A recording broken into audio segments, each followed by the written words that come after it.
नमस्कार दोस्तों, स्वागत है आप सभी का बूझो तो जाने पार्ट 2 पर। इस वीडियो पे हम लोग बैंक एसएससी कैट या अदर वेरियस एग्ज़ाम जिसमें क्वांटिटेटिव एप्टीट्यूड आती है उसके अच्छे क्वेश्चनों का डिस्कशन करते हैं। पिछले पार्ट पे हम लोगों ने कुछ क्वेश्चन डिस्कस किए थे। आज के सेशन पे हम लोग कुछ और क्वेश्चन को डिस्कस करेंगे और ये सभी आपके कंसेप्ट को अच्छे करने के लिए काफ़ी यूज़फुल हो सकते हैं। चलिए तो स्टार्ट करते हैं आज का सेशन। आज का अपना पहला क्वेश्चन है, परसेंटेज का है। कह रहा है कि in a class if 50% of the boys were girls then there would be 50% more girls than boys. What percentage of the overall class is girls. कह रहा है कि एक क्लास है, उस क्लास में अगर 50% लड़कों को क्या कर दिया जाए, लड़कियां, मतलब जो नंबर है अगर वो बॉयज़ की जगह गर्ल्स होते तो होता क्या कि लड़कों की तुलना में 50% अधिक लड़कियां होती। यानी क्वेश्चन केवल लैंग्वेज पे आपको फंसा रहा है। तो यहाँ पर कहीं ना कहीं इनिशियल लड़कों की संख्या बन रही है, क्योंकि जो 50% निकाला जा रहा है वो बॉयज़ का है और 50% अधिक हैं कौन, लड़कियां, मगर किससे, लड़कों से। तो यहाँ पे भी इनिशियल कौन बन रहे हैं, बॉयज़। तो अपन बॉयज़ का एक नंबर एज्यूम कर लेते हैं। जैसे मान लीजिए बॉयज़ को हम लोगों ने 100 एज्यूम कर लिया, ठीक है। अब कह रहा है कि अगर ये 100 का, इधर अपन बॉयज़ देख रहे हैं, इधर गर्ल्स, अगर बॉयज़ का 50% गर्ल्स की तरफ चला जाए तो अगर 50% गर्ल्स की तरफ जाएगा तो इधर माइनस भी हो जाएगा। यानी अब बॉयज़ कितने बचे, 50, गर्ल्स कितनी है अभी नहीं पता, क्योंकि ये 50 जो जा रहा है केवल हमने उसको अभी लिखा है। अब यहाँ पर क्वेश्चन कह रहा है कि ऐसा हो जाने से अब जो ये बॉयज़ का नंबर है ना वो गर्ल्स के लिए कितना हो जाएगा, 50% ज़्यादा हो जाएगा। मतलब जो बॉयज़ हैं वो अब 150% हो जाएंगे, किसके लिए, गर्ल्स के लिए। कैसे पता चला, क्वेश्चन यहाँ पे कह रहा है ना। तो जो लड़कियों की संख्या है वो लड़कों से 50% ज़्यादा हो जाएगी, मतलब जो लड़के अब बच रहे हैं उनका 150% हो जाएगी। इसको सिंपल करिए, 3/2, 2 से 25, 25 3 जा 75, मतलब अब गर्ल्स कितनी हैं, 75, बॉयज़ कितने हैं, 50 जो बचे हुए थे।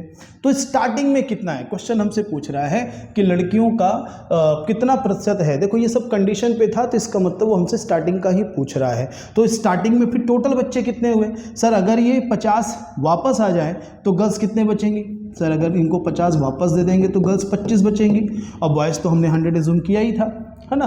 तो ये 25 टोटल क्लास मतलब बॉयज़ प्लस गर्ल्स यानी 125 का कितना परसेंट है, क्वेश्चन हमसे ये पूछ रहा है। तो आंसर क्या हो गया, 20%। देखिएगा केवल लैंग्वेज का खेल है और कुछ नहीं सॉरी। तो यहाँ पे हम लोगों ने 100 किसको एज्यूम किया, बॉयज़ को, जिसका 50% किधर चला गया, गर्ल्स की तरफ। तो बॉयज़ बचे कितने, 50। अब ये जो बचे हुए हैं इनका 150% कौन होंगी, गर्ल्स। ये भी हमें इन्फॉर्मेशन दी थी, हमने इसी इन्फॉर्मेशन को यूज़ करके अभी जो अब क्लास में गर्ल्स हैं 75 उसका नंबर निकाल लिया। तो पहले कितने थी, हमें जो बॉयज़ यहाँ पे गए थे 50 उसे माइनस कर दिया तो कितना बचा, 25। पर हमें 25, ये तो हमारा एजम्पशन था, इसलिए क्वेश्चन ने परसेंटेज आपसे पूछा था। तो परसेंटेज गर्ल्स का आउट ऑफ क्लास पूछा था, तो क्लास में बॉयज़ और गर्ल्स दोनों के नंबर को ऐड करके कंपेयर कर दिया। ठीक है, इजी क्वेश्चन था, बस थोड़ा सा लैंग्वेज का खेल है। चलिए अगले क्वेश्चन पर आते हैं। अगला क्वेश्चन क्या कह रहा है, अगला क्वेश्चन कह रहा है कि आई carried 1000 kg of watermelon in summer by train. In the beginning the water content was 99%. By the time I reached the destination the water content had dropped to 98%. इनका कहना है कि जब मैं किसी यात्रा में चला तो पहले मेरे पास 1000 किलोग्राम वाटरमेलन थे। शुरुआत में उसमें वाटर का जो वेटेज था वो 99% था। यानी अगर पूरा वाटरमेलन 100% है तो उसमें 99% क्या था, पानी था। तो भाई बचा हुआ 1% क्या है, 1% आपका पल्क पार्ट है। ठीक है, अब क्या हो रहा है, अब कह रहा है कि क्वेश्चन कि बाद में, मतलब कुछ टाइम बाद, यात्रा खत्म होने के बाद ये जो वेटेज है वाटर का वो 98% हो गया। यानी वाटर अब 98% हो गया। किस चीज़ का, भाई जो उस टाइम की टोटल वैल्यू बची होगी वाटरमेलन की उसका 98%। ठीक है, तो पल्क पार्ट कितना बचा, पल्क पार्ट सर परसेंटेज पे तो 2% बचा। ऐसा क्यों हो गया? क्योंकि गर्मी के कारण पानी का जो मात्रा थी कम होती चली गई। तो यहाँ पे सर क्या पानी की मात्रा कम हुई तो क्या पल्क भी कम होगा? नहीं, पल्क उतना का उतना रहेगा in terms of value. Percentage wise change हो रहा है वो चलेगा, लेकिन वैल्यू वाइज चेंज नहीं होगा। इसका मतलब जब आप चले थे तो आपके पास स्टार्टिंग में वाटरमेलन था 1000 kg, इसका मतलब आपके पास 10 kg पल्क पार्ट था, तो अभी भी 10 kg ही रहेगा। तो 2% 10 है तो 100% कितना होगा? 500। ठीक, इसका मतलब अब वाटरमेलन 500 kg बचा, तो रिड्यूस कितना हुआ? क्वेश्चन हमसे यही पूछ रहा था, the reduction in the weight of the watermelon. तो सर रिडक्शन कितना हुआ? 1000 था, 500 बचा, तो 500 kg का ही आपका क्या हुआ? रिडक्शन हुआ। अच्छा क्वेश्चन है, कई बार ये एग्जामों में पूछा भी जा चुका है अलग अलग लैंग्वेज पे। ठीक है, तो हमें ध्यान क्या रखना है कि सर जो पार्ट वैल्यू वाइज रिड्यूस नहीं हो रहा है वो तुरंत आंसर हमें दे देगा। ठीक, ये आपका सेकंड क्वेश्चन हुआ। अब देखते हैं अगले क्वेश्चन पर। अगला क्वेश्चन क्या कह रहा है? कह रहा है कि class has 26 student, if the top score is not considered the average score of the remaining class fall bye 1। मतलब 26 बच्चों की एक क्लास है, अगर उसमें जो टॉपर है उसके स्कोर को हम काउंट ना करें, इसको मतलब एक्सक्लूड कर दें, तो एवरेज में 1 अंक की गिरावट आ जाएगी। फिर कह रहा है अगर जो सबसे लोवेस्ट स्कोरर है उसको अगर कंसीडर ना करें तो 2 एवरेज क्या हो जाएगा? 2 मार्क्स बढ़ जाएगा। किसका? रिमेनिंग क्लास का। तो क्वेश्चन आपसे ये भी बता रहा है कि जो टॉपर है और जो सबसे कम स्कोर पा रहा है उसका रेशो 17:2 का है।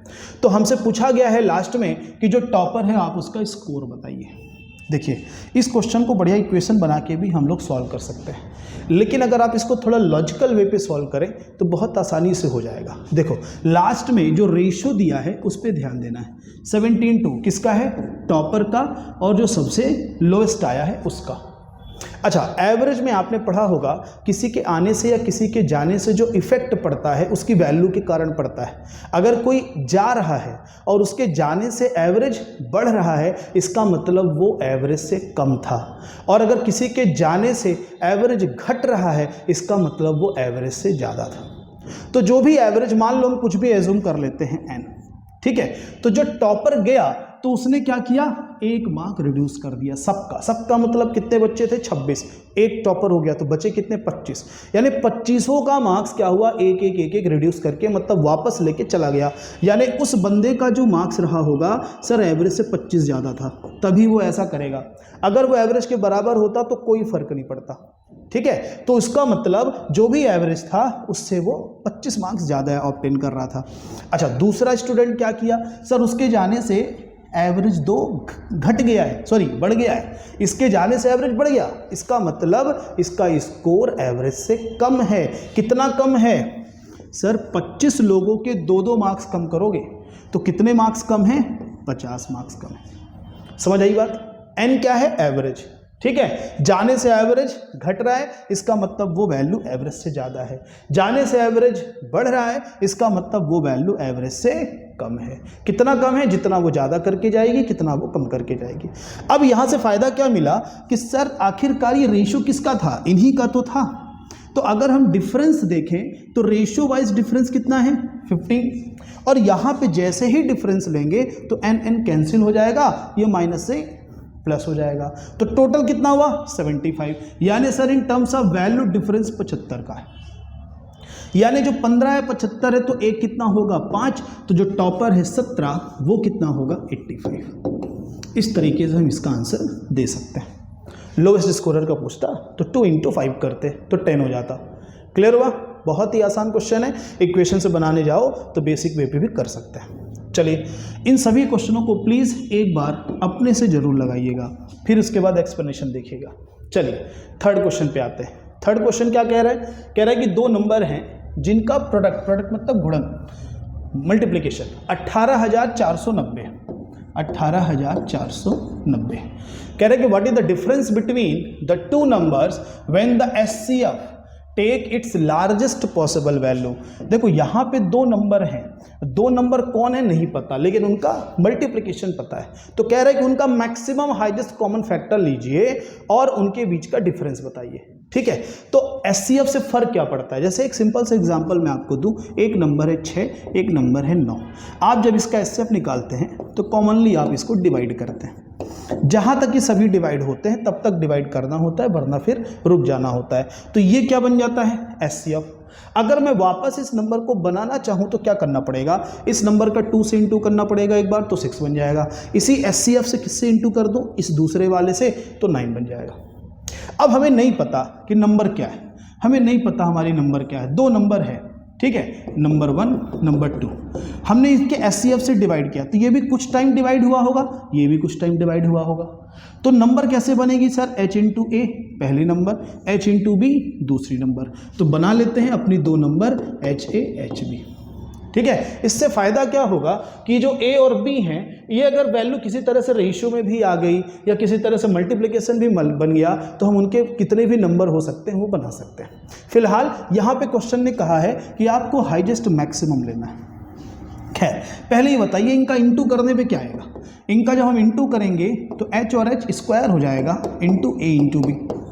मतलब ये फॉर्मेशन यहाँ पे होना चाहिए, यानी किसी नंबर का स्क्वायर हो और साथ में 2 नंबर मल्टीप्लाई हुई हो। और ये जो हाईएस्ट है, ये सॉरी HCF है, ये हमें हाईएस्ट लेना है, यानी ज़्यादा से ज़्यादा यहाँ पे कोई नंबर स्क्वायर वाली बाहर करनी है। अगर आप लोग को स्क्वायर याद हो तो ये किसी का स्क्वायर ही होता है, किसका, 43 का। तो इसका मतलब इसे अपन लिख सकते हैं 43 स्क्वायर इंटू 10, यानी HCF में H की तो वैल्यू मिल गई हमें 40, इससे मैक्सिमम नहीं हो पाएगा क्योंकि 10 जो बच रहा है उसमें से आप 1 ही ले सकते हो जो कॉमन होगा दोनों पे, ठीक है। बाकी 10 में अब कुछ और कॉमन मिलेगा नहीं। तो फिर A और B क्या हो सकते हैं सर, A और B हो सकते हैं 1 इंटू 10, और क्या हो सकता है सर, A और B 2 इंटू 5 हो सकते हैं, उसके अलावा नहीं बनेगा, फिर ये रिवर्स हो जाएगा।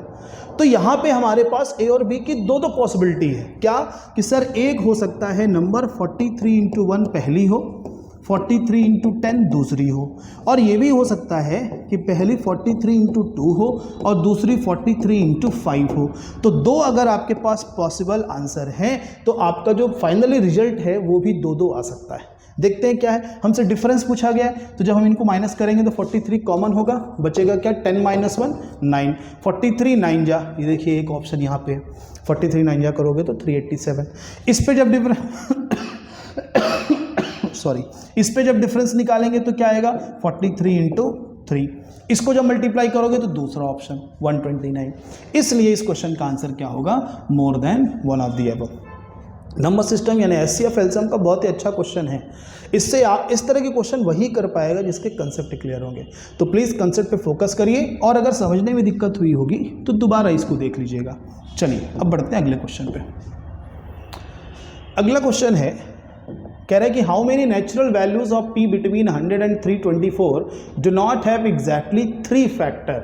नंबर सिस्टम का फिर से क्वेश्चन आया, कह रहा है कि 100 से लेकर 324 तक ऐसे कितने नंबर हैं जिनके 3 फैक्टर नहीं होते। तो पहले तो ये बताइए 3 फैक्टर होते किसके, 3 फैक्टर प्राइम नंबर के स्क्वायर पे होते हैं। ध्यान रखिएगा, कोई भी प्राइम नंबर का स्क्वायर लोगे उसी के 3 फैक्टर होते हैं। कैसे, क्योंकि हम जब फैक्टराइजेशन करते हैं तो प्राइम फैक्टराइजेशन करते हैं किसके लिए, नंबर ऑफ फैक्टर निकालने के लिए। जैसे अगर मैं आपसे पूछूं 6 के कितने फैक्टर हैं, तो आप कैसे निकालते हो, 2 इंटू 3 करते हो, फिर इनकी जो भी पावर है उसमें +1 करके इंटू करते हैं अपन, तो कितना आएगा 4।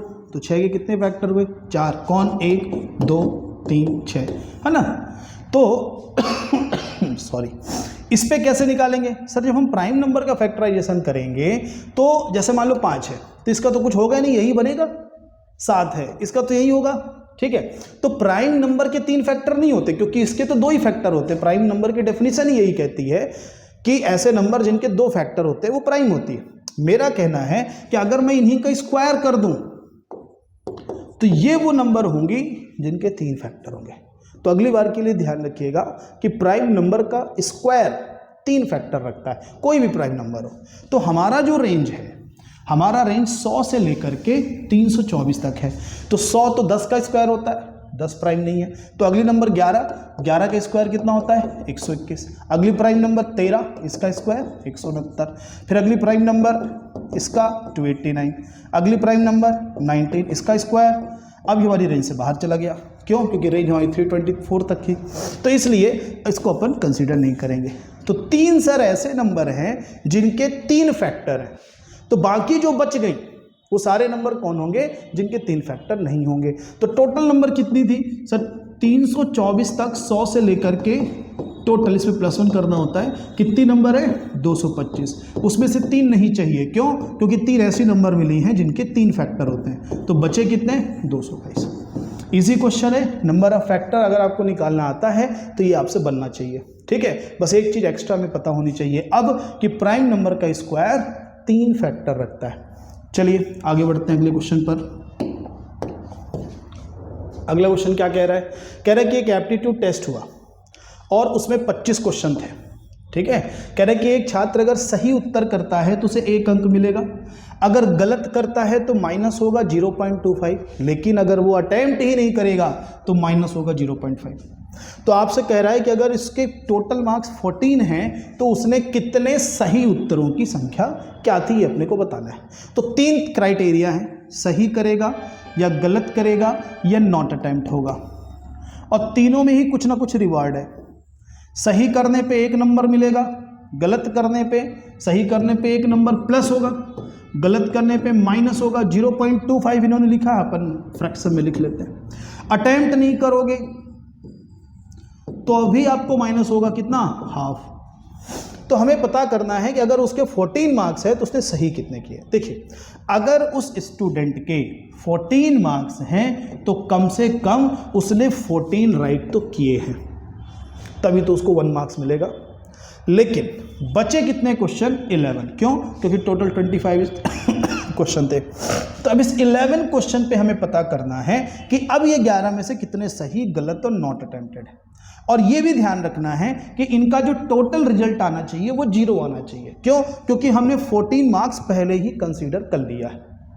तो कैसे होगा सर? अगर वो 1 गलत करता है तो उसे 2 अनअटेम्प्ट करने पड़ेंगे 0 करने के लिए। 1 गलत करे, 1 सही करे और 2 अनअटेम्प्ट करे, तब फिर वो 0 हो जाएगा। और सर अगर वो 1 सही करता है तो 4 उसे क्या करने पड़ेंगे, गलत, तब भी 0 हो जाएगा। चलिए यहाँ कितने हो गए सर? ये 2 हो गए, 2 सही, 2 अनअटेम्प्ट और 4 गलत। अभी भी क्वेश्चन कितने हो रहे हैं सर? टोटल क्वेश्चन हमारे हो रहे हैं 18, 2 20, 2 22 ही हो रहे हैं। अभी भी 3 क्वेश्चन बच रहे हैं। तो 3 क्वेश्चन मैनेज कैसे होगा? अगर गलत कर देंगे तो माइनस हो जाएगा, अनअटेम्प्ट ही कर देंगे तो माइनस हो जाएगा, अगर हम केवल सही कर देंगे तो प्लस हो जाएगा। तो हमें वो बैलेंस बनाना पड़ेगा। तो 1 सही फिर से देना पड़ेगा। 1 सही देंगे तो कितने क्वेश्चन बचे? 2 क्वेश्चन बचे। अब 2 अगर हम गलत कराते हैं तो -1/4 के हिसाब से -1/2 ही हो पाएगा, 0 नहीं कर पाएगा वो। तो फिर क्या करना चाहिए? अनअटेम्प्ट करवा दीजिए। तो अनअटेम्प्ट करवाएंगे तो फिर से 1-2 का रेशो 0 हो जाएगा। तो लेकिन यहाँ पे सही 1 और करने पड़ेंगे, अनअटेम्प्ट उसे 2 और करने पड़ेंगे। तो इस तरीके से टोटल वो सही कितने करे? 17। तो इस क्वेश्चन का आंसर 17 है। 4 गलत करे, 4 अटेम्प्ट ही ना करे, ऐसी स्थिति में उसका ओवरऑल मार्क्स जो होगा वो 0 होगा। सॉरी। चलिए अगले क्वेश्चन पर। जनरली आप लोग ऐसा क्वेश्चन देखते हो जहां पे सही या गलत वाले ही चीजें मिलती हैं। मैंने थोड़ी सी उसको एक स्टेप बढ़ाने की कोशिश की है। चलिए अगला क्वेश्चन देखते हैं। अगला क्वेश्चन क्या कह रहा है? कह रहा है कि Savita buy 5 shirt and 10 pants of ₹1600। मतलब सविता जी ने 5 शर्ट और 10 पैंट खरीदे 1600 रुपए पे।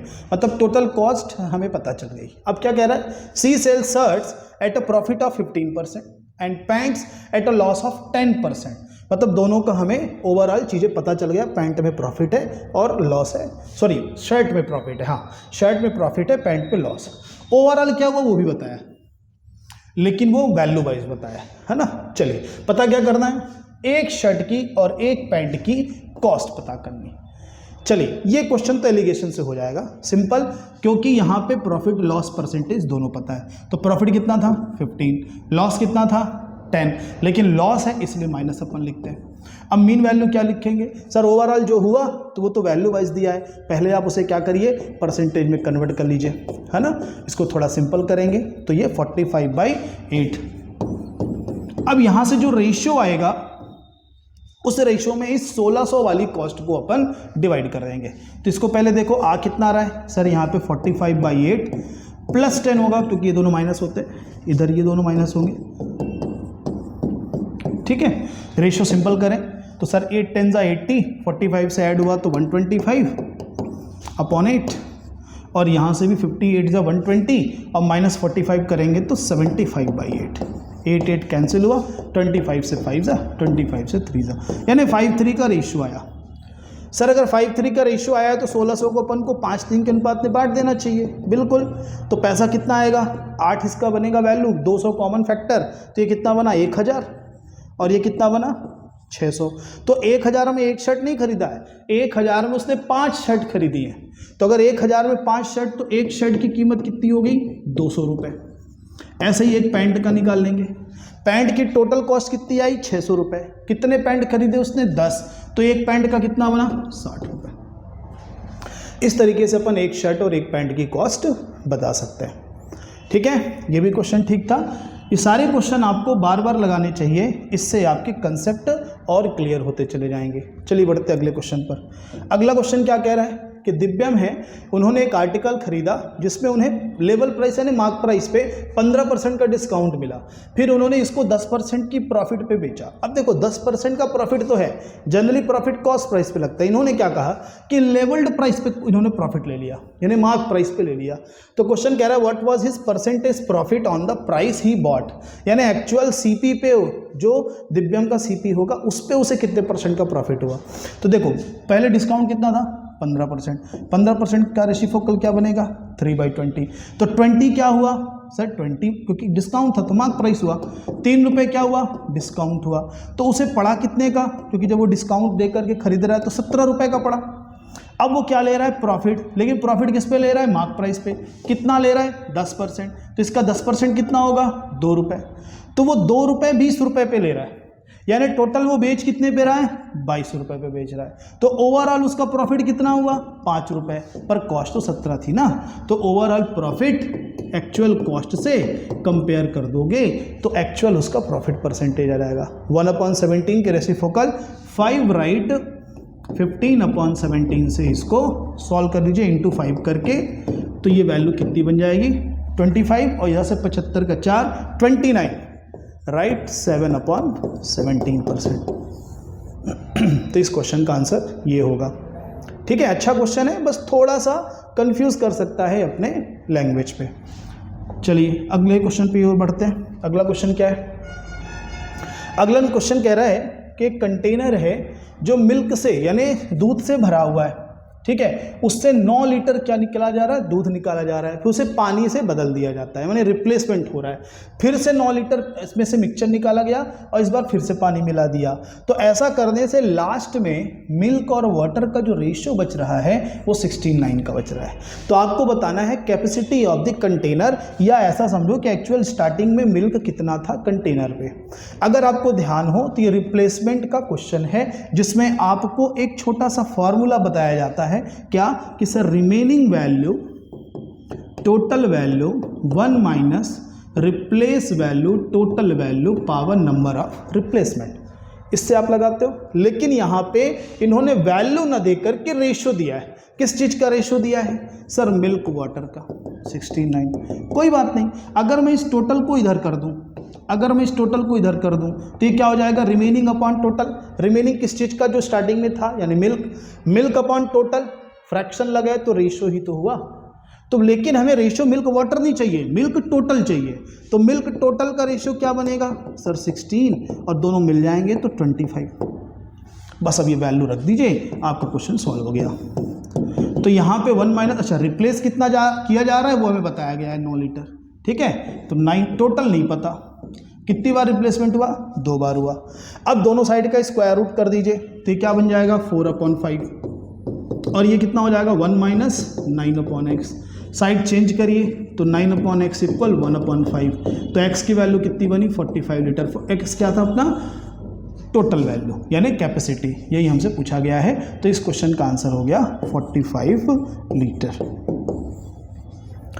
ठीक है, एग्जामों में आया हुआ क्वेश्चन है और अच्छा क्वेश्चन है, ठीक है, क्योंकि रिप्लेसमेंट का फॉर्मूला याद रहता है पर उसका यूटिलाइजेशन थोड़ा अलग तरीके से भी हम कर सकते हैं, ये आपको ध्यान रखना है। चलिए अब बढ़ते हैं अगले क्वेश्चन की ओर। अगला क्वेश्चन है अनिल, बॉबी एंड चिंटू, मान लीजिए इनको ABC अपन कहते हैं। ABC jointly invest in a business and agree to share the overall profit in the proportion of their investment. कह रहे हैं कि तीनों लोग एक व्यवसाय में निवेश करते हैं और अपने निवेश के अनुपात में समग्र लाभ को साझा करने के लिए सहमत। कहने का मतलब जिसने ज़्यादा इन्वेस्ट किया वो ज़्यादा प्रॉफिट लेगा। अगर मैं परसेंटेज के टर्म्स में कहूँ, किसी ने मान लो 60% इन्वेस्टमेंट कर दिया तो प्रॉफिट का भी 60% लेगा, किसी ने 20% किया है तो प्रॉफिट का 20% लेगा, ऐसा इनका कहना है। फिर कह रहे हैं कि अनिल के निवेश का जो हिस्सा है वो 70%। देखो अनिल का इन्होंने बता दिया, ए का पता चल गया कि सर ये 70% इन्वेस्ट कर रहे हैं, तो अगर ये 70% इन्वेस्ट कर रहे हैं तो प्रॉफिट में भी 70% ले जाएंगे। फिर क्या कह रहे हैं कि यदि कुल लाभ टोटल प्रॉफिट 18 से 15 हो जाए, मतलब कहने का मतलब पहले अगर मान लो 18% प्रॉफिट था, अब 15% प्रॉफिट हो गया, तो इनका जो हिस्सा है ना वो 420 रुपये कम हो जाएगा। भाई प्रॉफिट कम हो रहा है तो उनका हिस्सा भी कम हो रहा है, पर आखिरकार इस प्रॉफिट में उनका हिस्सा कितना है? 70%। तो अगर 18% प्रॉफिट था तो इसका 70% ए लेके जाएगा, 15% हो गया तब भी 70% ए लेके जाएगा। पर अंतर क्यों आ गया? क्योंकि ये टोटल ही घट गया ना 3%, तो 3 का 70% इनका प्रॉफिट घट गया होगा।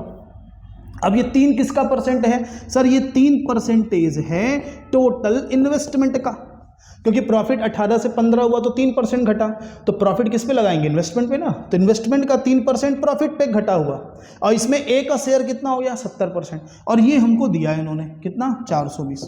सॉल्व कर दीजिए इसको, 7 3 21 2 42 और 0 से सब कैंसिल हो गया, इधर डबल रहेगा, इन्वेस्टमेंट बन गया 20,000, यानी टोटल इन्वेस्टमेंट है 20,000। अब उस 20,000 में 70% इनका है, तो बचा हुआ 6,000 बी और सी का मिला करके है। आगे क्या क्वेश्चन कह रहा है? कह रहा है कि यदि समग्र लाभ यानी टोटल प्रॉफिट 15% से 70, अब ये बढ़ाने की बात कर रहे हैं, अगर ऐसा होता तो जो चिंटू है यानी सी, उनका लाभ 80 रुपये बढ़ जाता। भाई 80 रुपये क्यों बढ़ता? क्योंकि उनका शेयर वैसा होगा।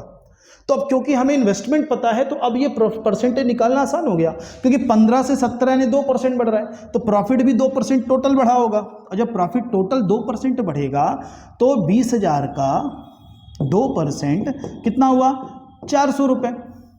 अब इस 400 रुपये में 70% ये ले जाएंगे क्योंकि इनका हिस्सा है, तो 70% कितना हुआ? 400 का 280 रुपये, बचा कितना? 120 रुपये। अब इस 120 रुपये में 80 रुपये सी ले जा रहे हैं, तो बचा हुआ पैसा किसको मिलेगा? जो बचा हुआ व्यक्ति है बी, यानी अगर 400 का आप हिस्सा करते हो तो बी को मिल रहा है केवल 40 रुपये और सी को कितना मिल रहा है? 80 रुपये। तो जो इनको प्रॉफिट मिल रहा है उसी रेशियो में मिला होगा जिस रेशियो में उनका इन्वेस्टमेंट है, यानी इनका इन्वेस्टमेंट 1 और 2 के रेशियो में। तो हमें ए का तो पता चल चुका था 70%, यानी 14,000 ए का है, बचा हुआ 6,000 हम 1 और 2 के रेशियो में डिवाइड कर देंगे, तो कितना आएगा? इसका हिस्सा आएगा 2,000 और इसका हिस्सा आएगा 4,000। तो इस तरीके से अगर बी का शायद हमसे पूछा गया, हाँ बी का शेयर पूछा गया है, तो बी का शेयर होगा 2,000 रुपीज। ठीक, तो इस तरीके से इन क्वेश्चनों को हम लोग सॉल्व कर सकते हैं। चलिए, तो आज हम लोगों ने करीब 10 क्वेश्चन देखे और मैं ये मान के चल रहा हूं कि आप लोग का बेसिक ठीक है, और अगर आपको क्वेश्चन समझने में दिक्कत आ रही है तो प्लीज पहले बेसिक को अच्छे से तैयार करिए, उसके बाद इस सीरीज को क्या करिए? अटेम्प्ट करिए। ठीक है, तो आज की इस बुझो तो जाने के पार्ट 2 पे 10 ही क्वेश्चन हुए। अगले पार्ट पे हम लोग कुछ और अच्छे क्वेश्चन डिस्कस करेंगे। तब तक के लिए धन्यवाद आपका।